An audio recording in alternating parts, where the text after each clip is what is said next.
Friends, ఇప్పుడు నవరాత్రులు start అవుతున్నాయి కదా. అయితే అమ్మవారికి ఏమేమి నైవేద్యాలు పెట్టాలి అని అడుగుతున్నారు.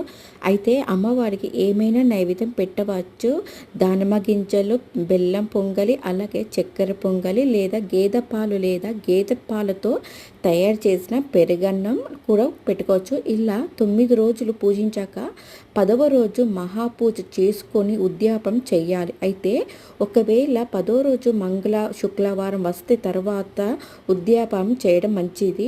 అయితే ఈ నవరాత్రులలో వారాహి గుడికి వెళ్ళి అమ్మవారిని దర్శించుకొని పూజ చేసుకుంటే ఇంకా చాలా మంచి జరుగుతుంది. అమ్మవారి అనుగ్రహం కలుగుతుంది. అలాగే వారాహి దేవిని పూజించేటప్పుడు ఇతరులపై కోప్పడకూడదు, అలాగే ఇతరులను నాశనం కొడకూడదు.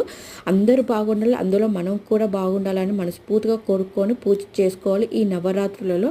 అలాగే పానకం అయితే తప్పనిసరిగా వడపప్పు కూడా పెట్టాలి.